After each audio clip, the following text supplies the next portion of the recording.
Irmãos, abram suas Bíblias no livro de Números, no Antigo Testamento. Lembra, dá mais um pouquinho de som, por favor, que eu cantei alto, minha voz já foi. Dá mais um pouquinho, por favor. Números, capítulo 11.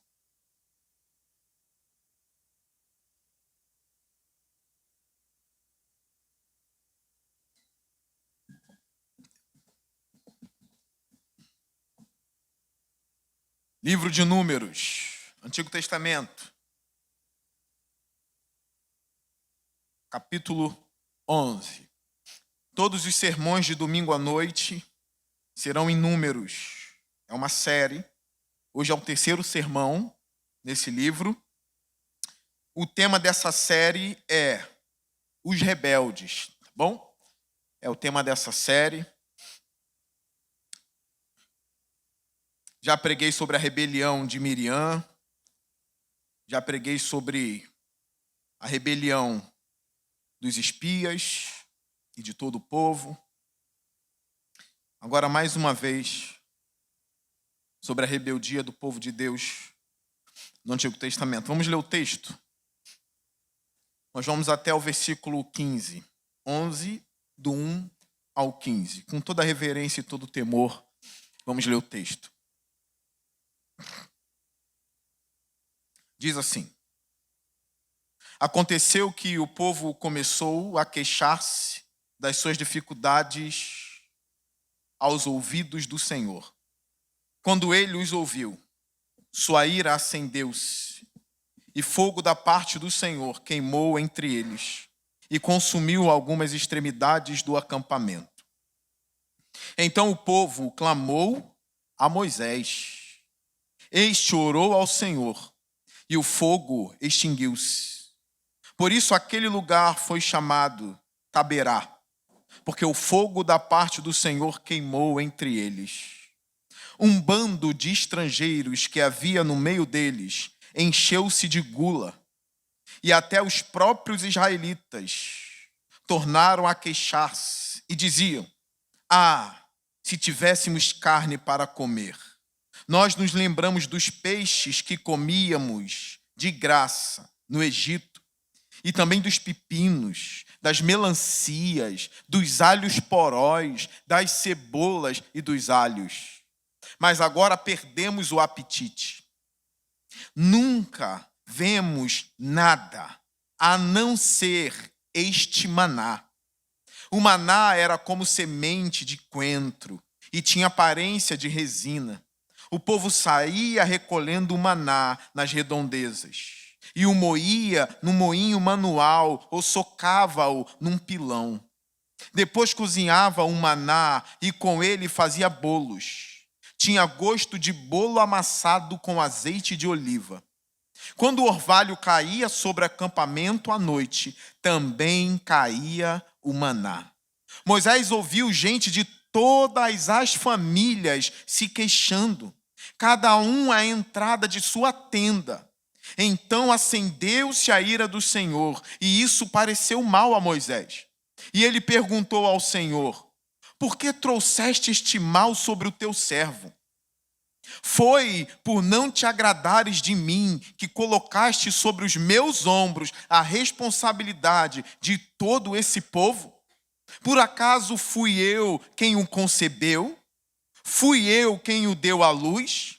Por que me pedes para carregá-lo nos braços como uma ama carrega um recém-nascido? Para levá-lo à terra que prometeste sob juramento aos seus antepassados? Onde conseguirei carne para todo esse povo? Eles ficam se queixando contra mim, dizendo: dê-nos carne para comer. Não posso levar todo esse povo sozinho. Essa responsabilidade é grande demais para mim.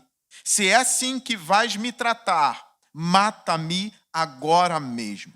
Se te agradas de mim, não me deixes ver a minha própria ruína. Senhor Deus, fale à sua igreja. Tira do nosso coração a rebeldia. Se houver alguma raiz de amargura, que seja arrancada da nossa alma, no nome de Jesus. Esperamos ouvir a tua santa voz nessa noite. Amém e amém. O tema da mensagem é os rebeldes, o dia que Moisés pediu a morte. Meus irmãos, no 20º dia do 2º mês do 2º ano, a nuvem se levantou de cima do tabernáculo, que guardava as 2 tábuas da aliança, aquilo que eles tinham de mais sagrado.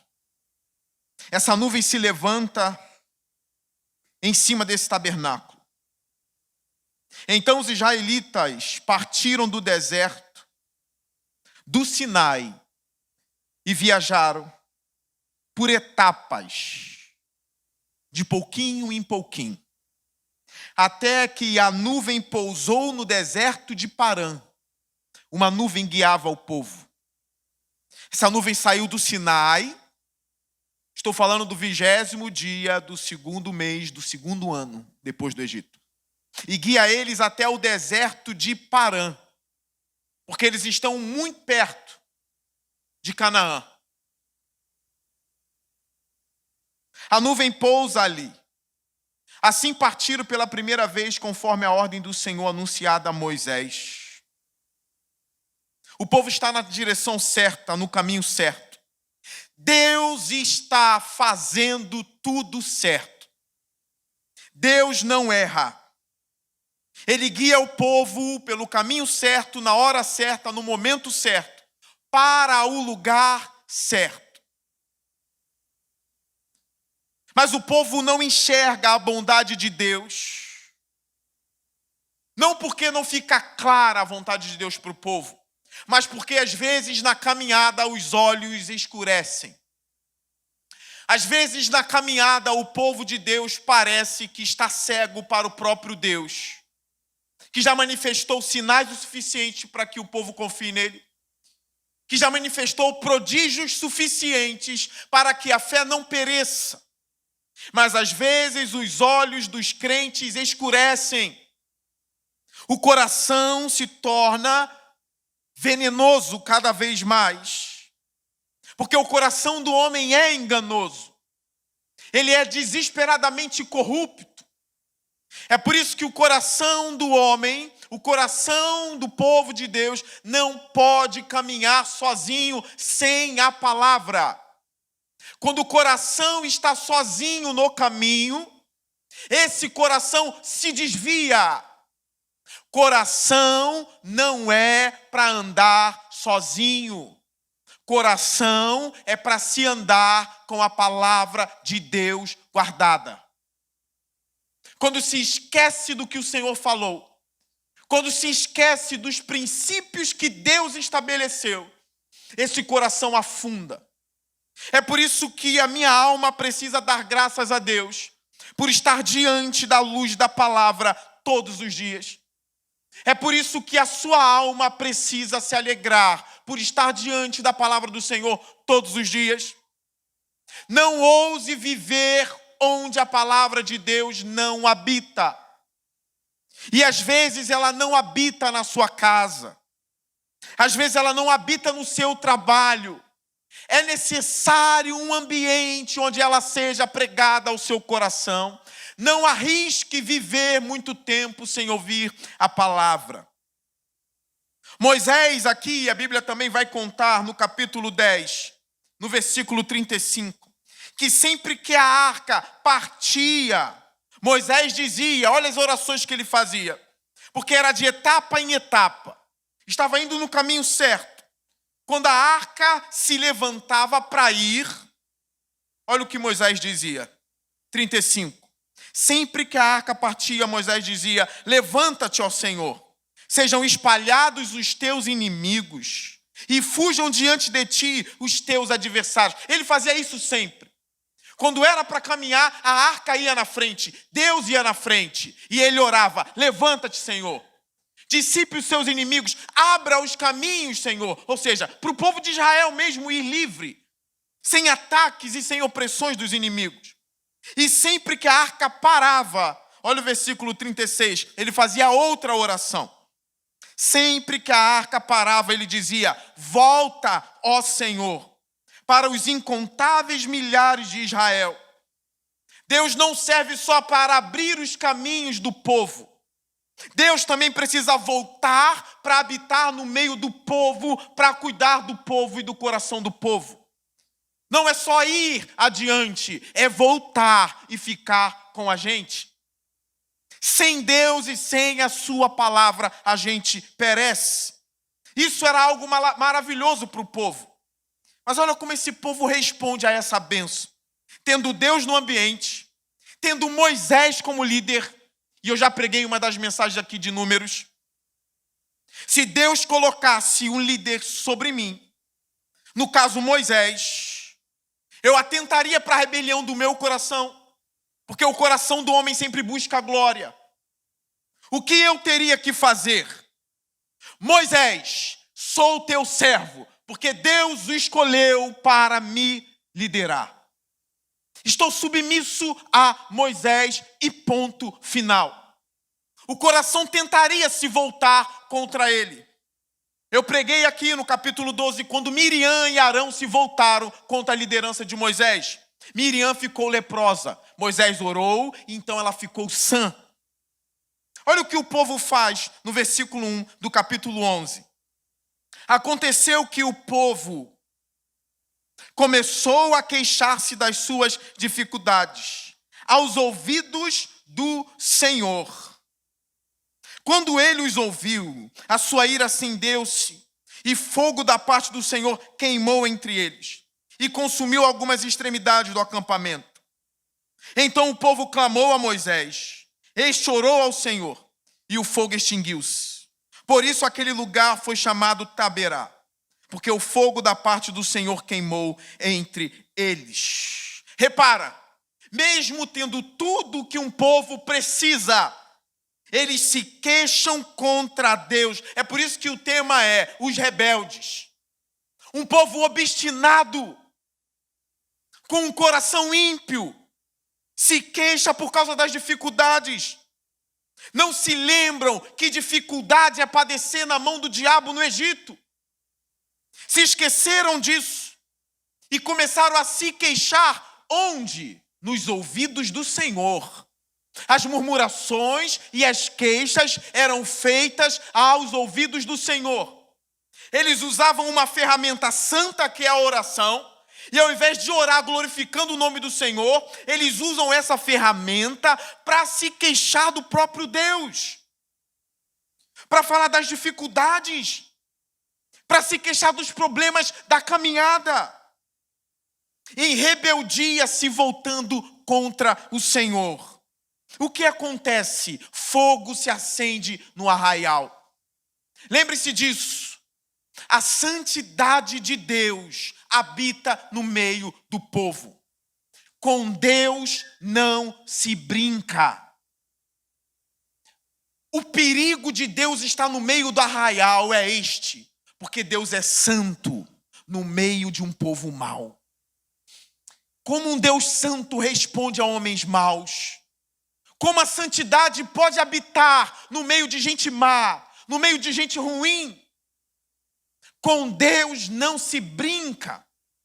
Eu sei que meu Deus é amor, e principalmente amor. Mas a Bíblia fala que Ele é santo, santo e santo. Todas as vezes que o seu coração começar a se voltar contra Deus, cuidado. Sonde o seu coração. É melhor que você vá ao Senhor com toda a reverência, dizendo: Senhor, eu não aguento as dificuldades da vida, mas o Senhor continua sendo o meu Deus, ainda que eu ande pelo vale da sombra da morte.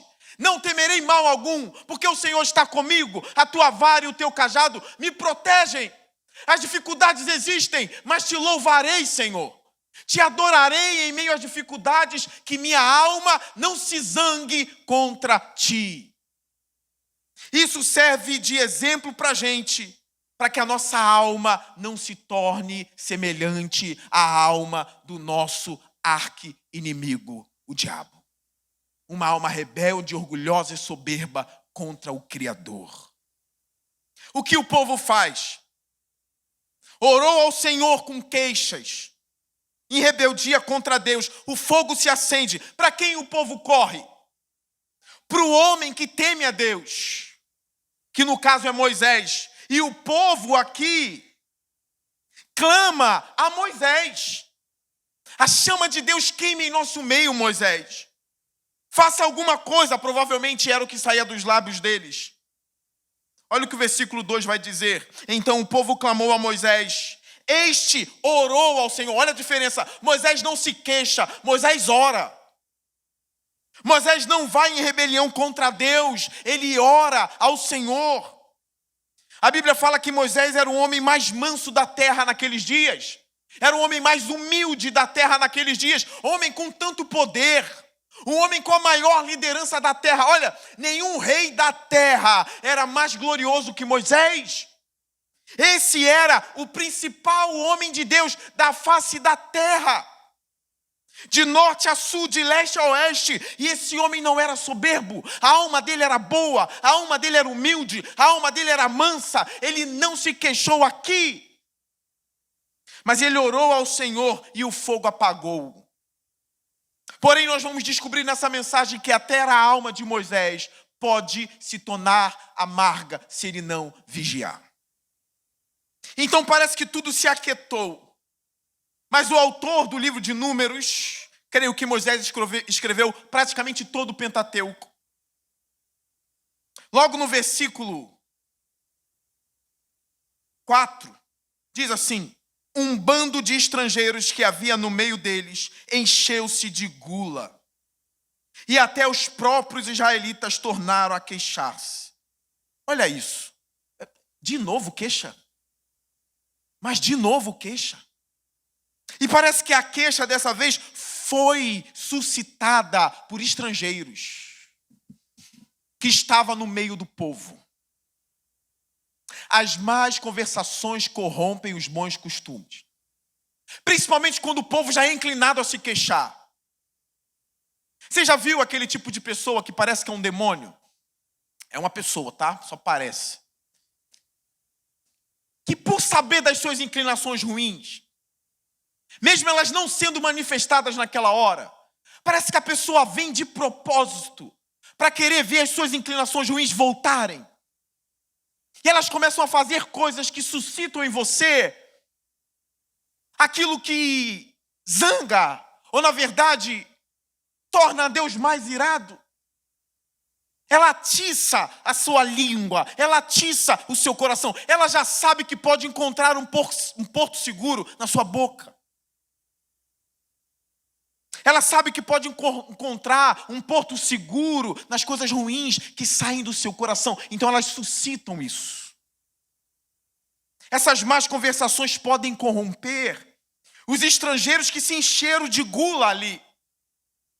O povo viu aquilo, foi influenciado e mais uma vez se queixa. Qual é a queixa? Olha o que eles dizem. E diziam: ah, se tivéssemos carne para comer. Nós nos lembramos dos peixes, olha isso. Que comíamos de graça no Egito. Olha essa palavra. Comíamos de graças aonde? No Egito. E também dos pepinos. Vai lembrar de pepino, meu Deus. Das melancias, dos alhos porós, das cebolas, dos alhos. Mas agora perdemos o apetite, nunca vemos nada. Preste atenção, olha o tamanho da rebeldia do povo de Israel. Essa palavrinha agora, essa frase que vai vir é muito séria. É por isso que de vez após vez, melhor dizendo, eu exorto a igreja dizendo: tape a boca, cuidado com o que sai da sua boca, cuidado com as inclinações perversas do seu coração, cuidado com o que você vai reclamar. Olha o tamanho da blasfêmia. No versículo 6, mas agora perdemos o apetite, nunca vemos nada a não ser este maná. Olha isso. A gente não tem mais apetite por esse troço que o Senhor nos dá todos os dias. Nunca vemos nada a não ser isso aí. É todo dia isso. Eu quero comer as melancias do Egito. Saudade do que comíamos no Egito. O coração é tão perverso que ele é capaz de lembrar somente de algumas coisas do mundo e esquecer das outras.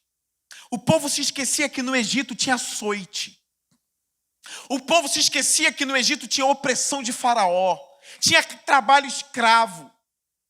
Se esqueceu de tudo isso e só se lembravam das gorduras do Egito. Cuidado, isso não está muito longe da gente não, hein? Cuidado. Porque pode ter gente em nosso meio dizendo, olha, lá no mundo era muito melhor. Agora que eu me tornei crente, está tudo dando errado. Lá no mundo tudo dava certo. Com esse pensamento, preste bem o que eu vou dizer. Eu já falei isso em escola dominical na igreja. Não foram 2 nem 3 pessoas, foram mais que eu já ouvi dizer. Estavam na igreja, se batizaram. Um virou diácono que eu conheci, outro era presbítero que eu também conheci pessoalmente. Estavam na igreja. E hoje estão no candomblé. Alcançaram cargos na igreja, abandonaram a igreja e foram para a macumba. Na igreja o casamento acaba, como na macumba não acabasse, né? Na igreja a porta de emprego não se abria. Nós sabemos a sagacidade do diabo, né? Quantas portas de emprego você quer? É assim que ele vem. Deus não deu ainda a você, aí ele começa a suscitar as inclinações malignas do seu coração. Deus ainda não deu a você. Parece que ele está falando com Eva, né? Quando ele vier com você, você diz, eu não sou Eva, eu não sou Adão. Te repreendo em nome de Jesus. Às vezes o crente tem que dar uma de maluco. Eu já vi o irmão ou irmã da igreja falando, pastor, dei uma de maluco hoje em casa. Estava sentindo uma opressão, eu comecei a dizer, está repreendido em nome de Jesus. Toda a opressão aqui sai. E melhorou, irmã? Melhorou, então amém. Você tem que dizer, eu não sou Eva. Eu me agarro nas mãos de Jesus, mas ele vai querer suscitar aquilo que tem de pior no seu coração. Deus não te deu ainda. Mas você está há quanto tempo com Deus? Eu sirvo na igreja há 12 anos. E em 12 anos ele não te deu isso? Eu te dou em 12 horas. Vinde a mim, todos os que estão cansados e sobrecarregados, porque eu vos aliviarei. Isso pode sair da boca do diabo. Mas ele não tem descanso algum. Ele só tem ruindade para te oferecer. Porque ele não sabe fazer o bem. A palavra de Deus que o seu coração precisa ouvir é, ele mente desde o princípio, diz a palavra de Deus. Ele é mentiroso desde o princípio e nele não há verdade alguma.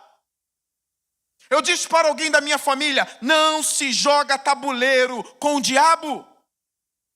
Não se joga xadrez com o diabo. Ele é um lógico muito melhor que a gente. Contra ele a gente chama Jesus Cristo, que ganhou dele com fome, sede, no deserto. Com ele eu não jogo, porque ele é mais sábio que eu. Com ele eu clamo Jesus na minha vida. Eu estou aqui preparando o coração de vocês, porque ele vai vir com ofertas dizendo, mas você não tem ainda. Nem casar você casou. Tua família está desviada. Deus deixou.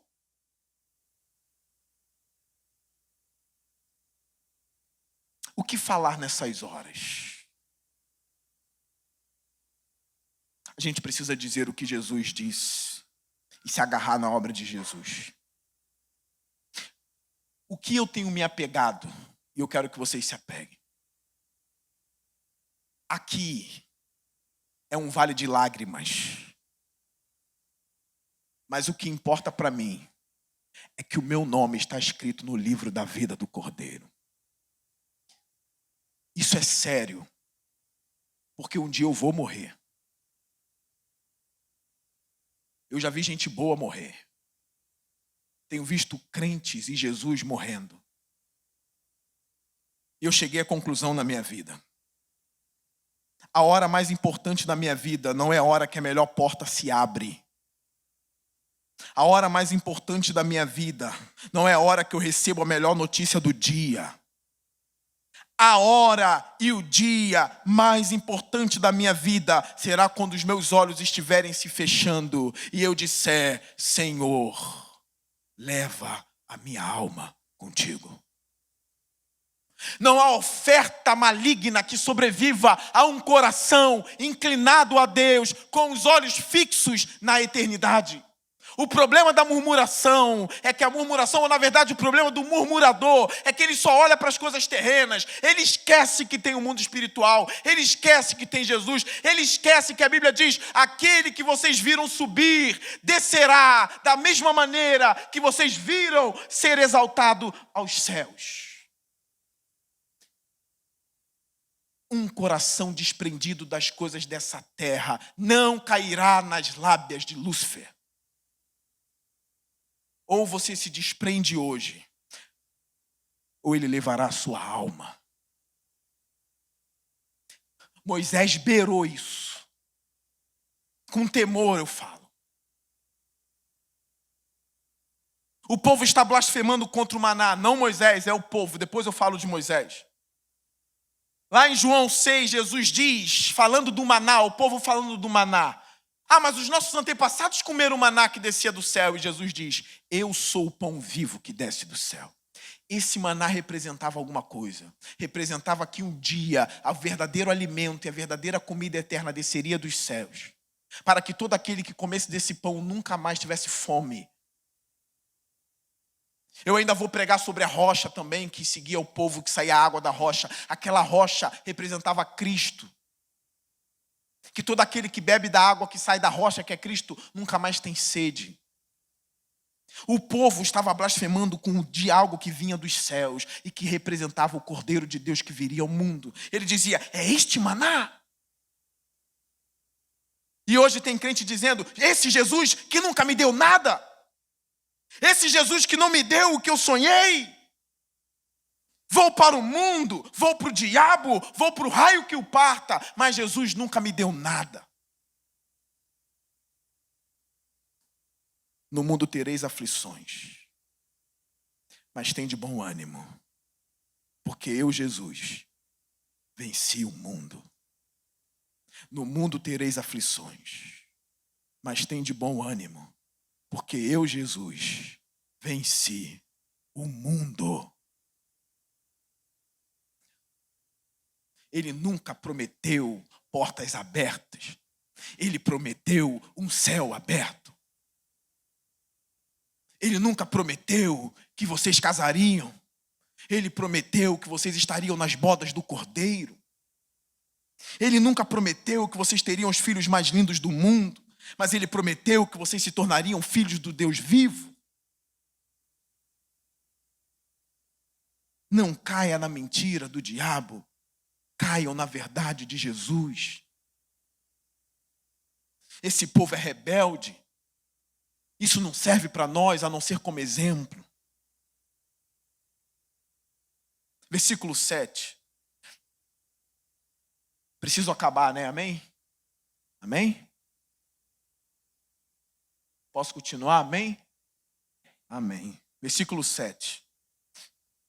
O maná era como semente de coentro e tinha aparência de resina. Olha, aqui são as observações sobre o que tinha no maná. São curiosidades para você saber o que era o maná. Ele era como uma semente de coentro. Como se eu soubesse o que é coentro.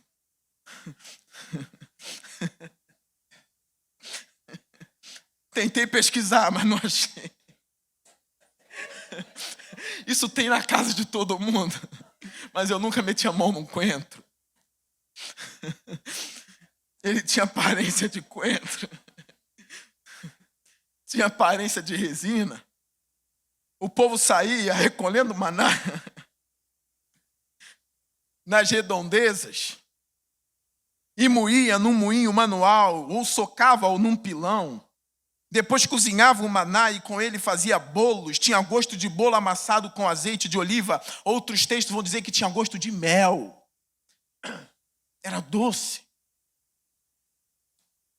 Versículo 9. Quando o orvalho caía, e aqui está o que é impressionante. Quando o orvalho caía sobre o acampamento à noite, também caía o maná. Imagine você ali. Você não morre de fome, porque o próprio Deus abre os céus e derrama o alimento. Você come e depois você cospe no sustento. Isso serve para aumentar a minha e a sua confiança.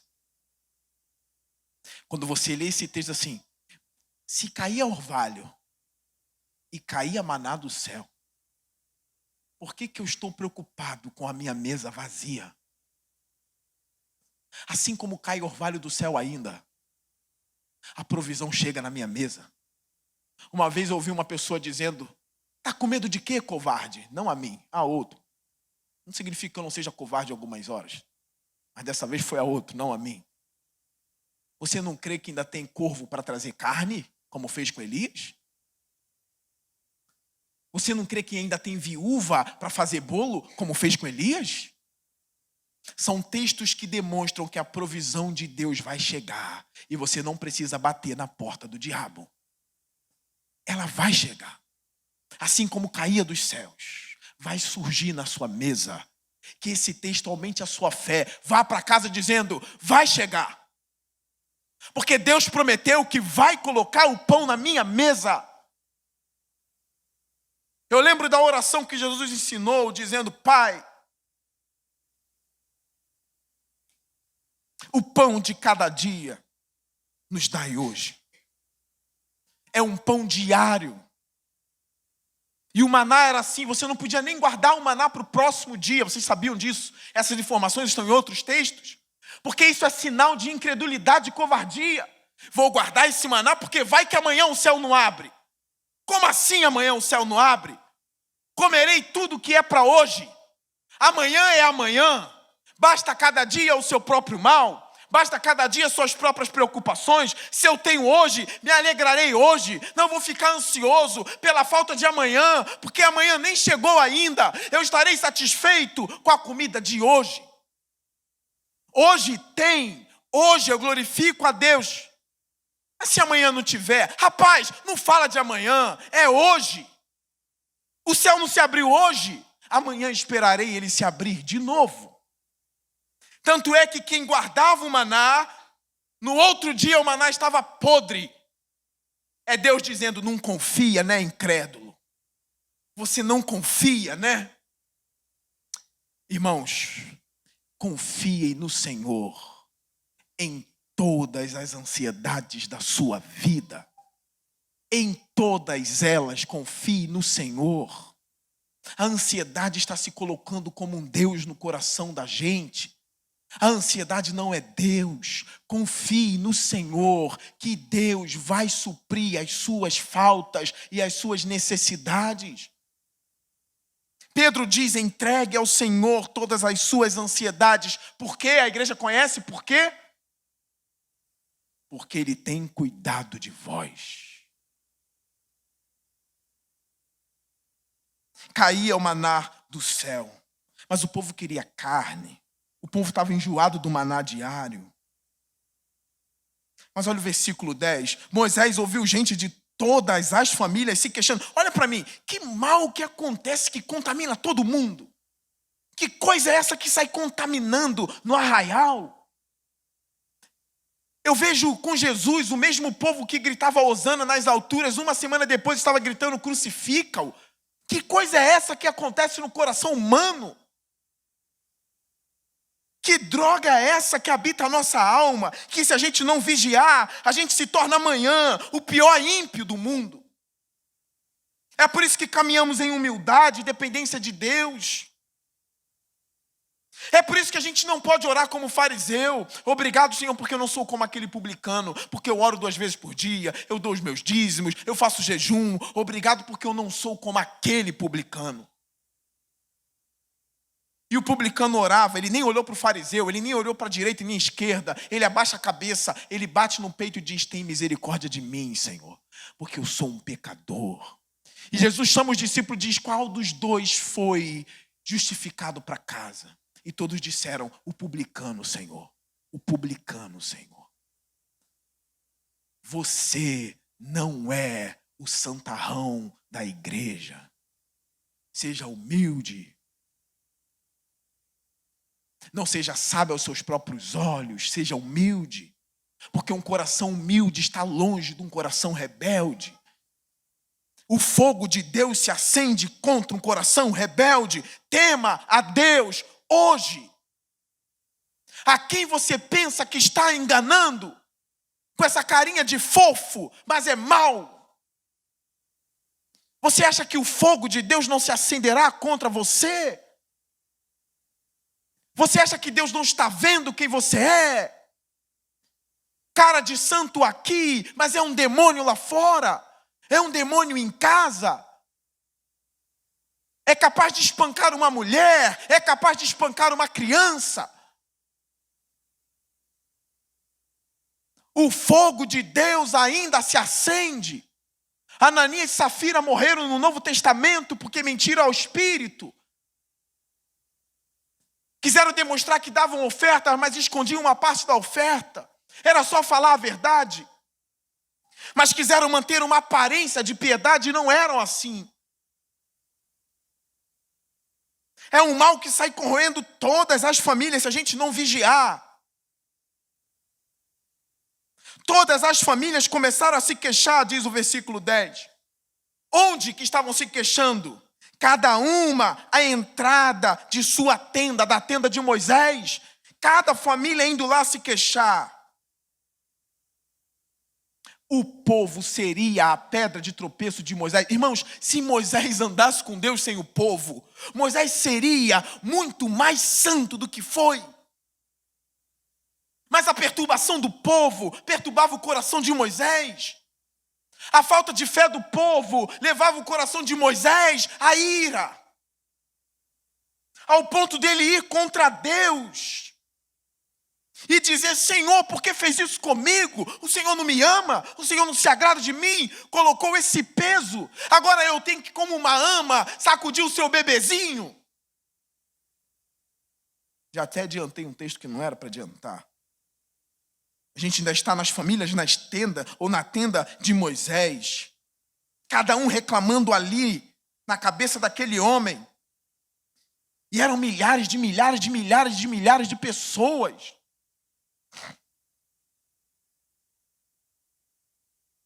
De novo o texto diz: então acendeu-se a ira do Senhor, e isso pareceu mal a Moisés. Olha, eu olho para o texto e falo: o que é isso, Moisés? E ao mesmo tempo o meu coração diz: não é você que estava lá? Aí dá temor, porque Moisés era melhor do que eu. E foi capaz de chegar a esse ponto. E o versículo 11 diz assim: e ele perguntou ao Senhor: por que trouxeste este mal sobre o teu servo? Foi por não te agradares de mim que colocaste sobre os meus ombros a responsabilidade de todo esse povo? 12. Por acaso fui eu quem concebeu? Olha o que ele está dizendo. O que ele está dizendo com Deus? Quem concebeu esse povo foi o Senhor. Não fui eu, não. E quem recebe essas queixas sou eu? Fui eu que concebi esse povo? É uma pergunta retórica. Não fui eu. Foi o Senhor que concebeu esse povo. Continuação do 12. Fui eu quem o deu à luz? Por que me pedes para carregá-lo nos meus braços, como uma ama carrega um recém-nascido para levá-lo à terra que prometeste sob juramento aos seus antepassados? É como se Moisés estivesse dizendo: o senhor acha que eu sou a sua ama? O Senhor deu à luz o seu povo e eu sirvo para botar ele nos braços e cuidar deles? Ah, Moisés, tu não está vendo que Deus também cuida de ti e de todo o povo, Moisés? Mas é o que a pressão pode fazer no coração de um homem. Moisés era bom, mas tudo isso desabando sobre ele fez ele agir assim com Deus. Sou tua ama? Foi o Senhor que prometeu sob juramento e eu tenho que levar? Lembre-se disso. Porque daqui a pouco eu vou falar sobre aquele que levou todos os nossos pecados sem falar o que Moisés falou. Olha o 13. Onde conseguirei carne para todo esse povo? É por isso que Paulo escreve para Timóteo: Timóteo, apresenta-te a Deus como obreiro que não tem do que se envergonhar. Não ao povo, mas a Deus. Moisés não tem obrigação de dar carne, porque Deus não mandou dar carne. Deus só disse: guia ao povo, Moisés. Moisés acabou aceitando a responsabilidade de dar carne ao povo. Quem alimenta o povo é Deus, da maneira como Ele quer, quando Ele quer. Não é Moisés.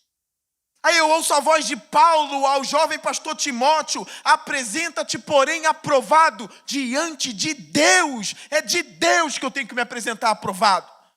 Não é diante das queixas de povo, é a Deus. Eu não posso dar ao povo que Deus não me mandou dar. Eu preciso ser fiel a Deus. É a mesma coisa com você. Apresenta-te fiel a Deus. E Moisés diz: como é que eu vou dar carne para esse povo? Onde conseguirei carne? Eles ficam se queixando contra mim em continuação, dizendo: dê-nos carne para comer. Não posso levar todo esse povo sozinho. Essa responsabilidade é grande demais para mim. Olha a palavra dele. Essa responsabilidade é grande demais para mim. Se é assim que vais me tratar, Deus, se é assim que o Senhor me trata, ou se é assim que vai continuar me tratando, mata-me. Irmãos, você acha que só você sente agonia? Você acha que só você sente pressão? Você acha que só você tem problema? Você acha que só a sua casa desmorona? Você acha que só você pode dizer: eu não aguento mais? Você não sabe o que é isso aqui, ó. Você não sabe o que é isso aqui, ó. Assim como eu preguei a série de Eliseu, o rei de Israel estava passando no meio do cerco. Vocês lembram disso, né? Que não tinha comida em Israel. Ele viu duas mães e uma bradar: rei, ontem por causa da fome comemos o bebê dela. Ou na verdade comeu o meu bebê. E hoje ela não quer dar o bebê dela para cozinhar para a gente comer. E a Bíblia fala que quando o rei ouviu aquilo, rasgou as vestes de desespero. Liderar debaixo de pressão é sobre-humano. Ele olhou aquilo e eu me coloquei na cena. Imagine eu andando no reino e uma mulher diz: comemos o meu bebê ontem e hoje ela não quer dar o bebê dela para cozinhar. Eu não sei se eu pularia da ponte, eu não sei o que eu faria. Porque somos de barro, somos de pó. Ainda bem que naquele período tinha Eliseu como homem de Deus e disse: amanhã, a esta hora, estaremos comendo o melhor em Israel. Aí eu vejo: homens de Deus são necessários. Porque quando a gente não aguenta mais, é homem de Deus que diz: ei, aguenta mais um pouco, rapaz. Conselheiros são necessários. Pessoas espirituais são necessárias numa igreja. Mas quem Moisés tinha? Arão não era uma boa ajuda, irmãos. Arão ajudou a fazer o bezerro de ouro. Quem Moisés tinha? É por isso que depois 70 autoridades serão instituídas em Israel. É depois disso aqui. Eu pregarei sobre o texto, tá? Porque Deus viu que sozinho é difícil ali para Moisés. Sozinho é pesado. E ele diz, olha, se é assim que vai ser, mata-me agora mesmo. Aprenda aqui uma lição. Eu quero abrir um parênteses.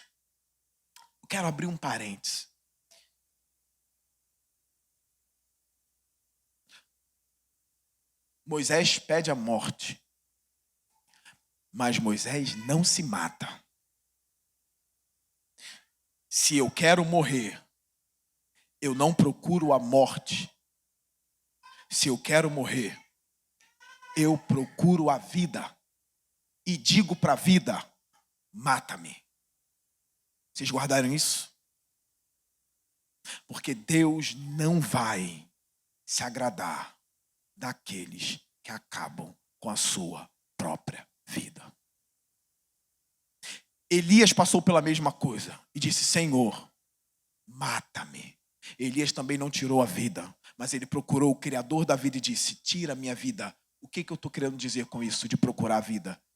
Só aquele que deu a vida pode tirar a vida. Se Moisés conseguiu aguentar e ficar, você também aguenta.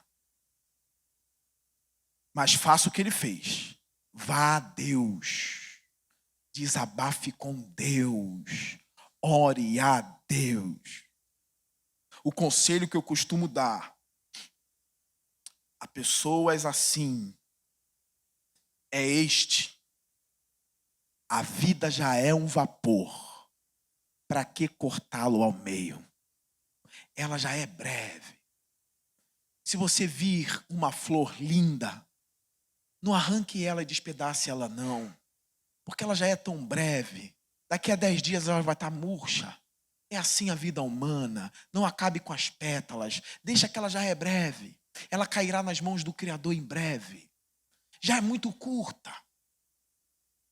Ele procura a Deus e diz, mata-me agora mesmo. Se te agradas de mim, não me deixes ver a minha própria ruína. Isso aqui aponta para um fato de que Moisés já estava se vendo em ruína. Assim a minha vida não dura mais. Se o Senhor se agrada de mim, ó Deus, não me deixes ver a minha própria ruína. Não me deixes ser arruinado. Se o Senhor me ama, protege-me, ó Deus. Se o Senhor tem compaixão de mim, segura as minhas mãos. O que vem nos meus ouvidos aqui é: Jesus, filho de Davi, tem compaixão de mim. E a multidão afastava o cego, e o cego dizia, Jesus, filho de Davi, tem compaixão de mim. E a multidão mandava ele calar a boca, ele dizia, Jesus, filho de Davi, tenha compaixão de mim. E Jesus, traga ele a mim.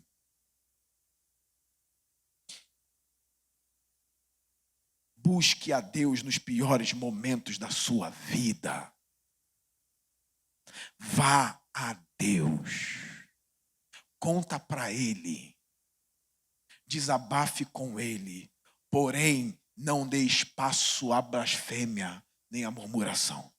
Vá com o coração humilde e diz, Senhor, que vontade que eu estou de te largar. Que vontade que eu estou de largar tudo. Que vontade que eu estou de desistir.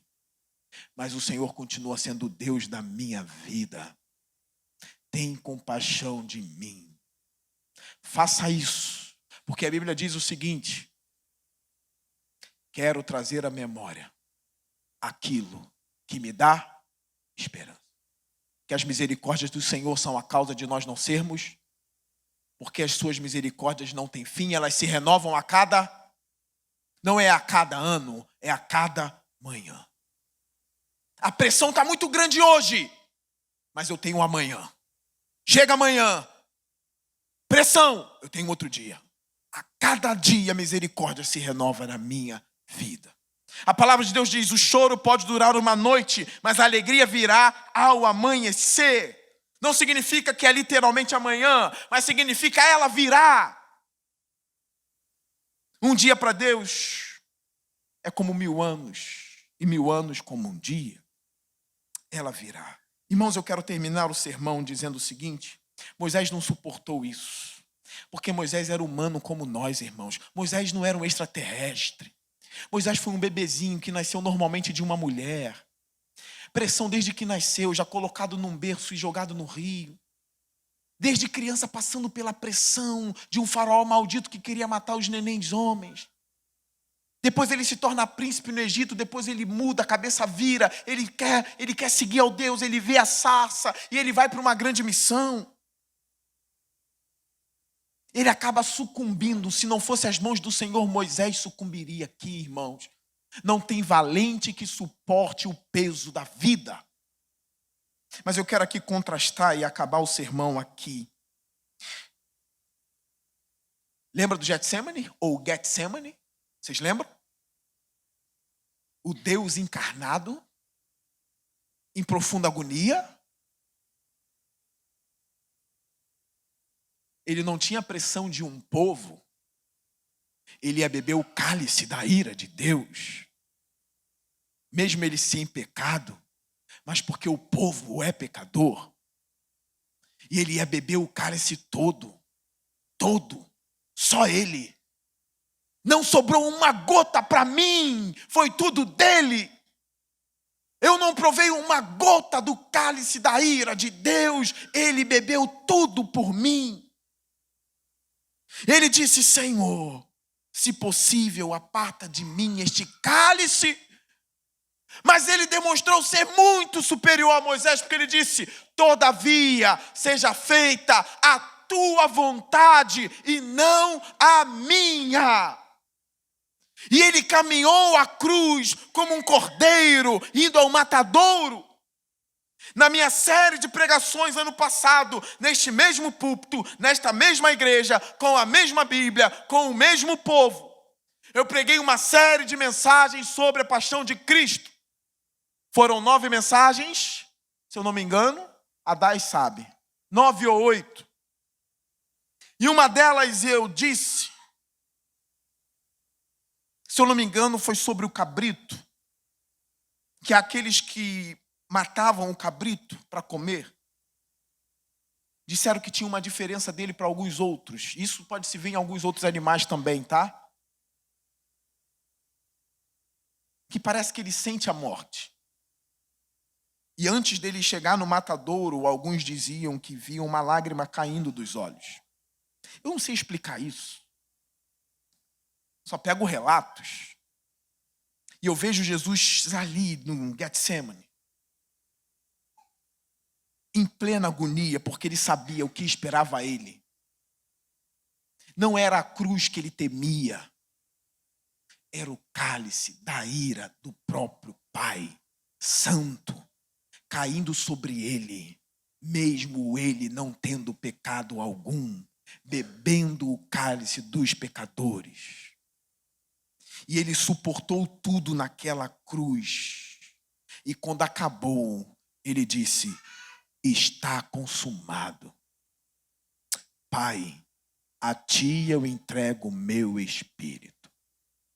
Eis aí aquele que Moisés não é digno nem de carregar as sandálias.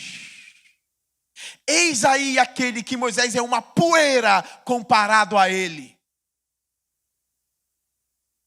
É como se Jesus dissesse: Moisés, eu sei que o peso foi grande, mas olha para os meus ombros, carrego o pecado de todos. Não carrego homens, carreguei o pecado de todos eles. Sobre mim. Suportei. E sabe quem eu derrotei, Moisés? A morte, na casa da morte. Levantei ao 3º dia, com um corpo que não pode mais se corromper e morrer. Fui elevado aos céus, estou vivo, intercedendo e agora levando em minhas costas todos os meus irmãos, filhos adotivos de meu pai. E intercedo todos os dias por eles. Eles não são pesados a mim, Moisés. Estão debaixo das minhas asas, todos eles. E carregarei eles até o último dia, que eu rasgarei os céus e me encontrarei com todos eles, face a face. No livro de Judas está escrito: aquele que é poderoso para nos impedir de cair, sejam a glória, a honra e o louvor para todo sempre. Amém. Eu espero que você se apegue a Jesus, aquele que é superior a todos. Cantamos aqui um louvor lindo, o Rei da Glória. Eu queria pedir para cantar esse louvor de novo. Poderia ser? Poderia ser? O Rei da Glória. Jesus precisa ser adorado na nossa igreja todo o culto, porque Ele é o Deus da nossa alma. Amém? Vamos ficar de pé. Semana que vem teremos uma outra mensagem nesse livro. Você conhecerá mais a Deus. Esteja com a gente domingo que vem. Curve sua cabeça agora enquanto o Ministério de Louvor vem. Eu vou orar. Senhor Deus e Pai, eu não sou o Messias da tua igreja. Eu sou pó como Moisés. Meus irmãos são pó.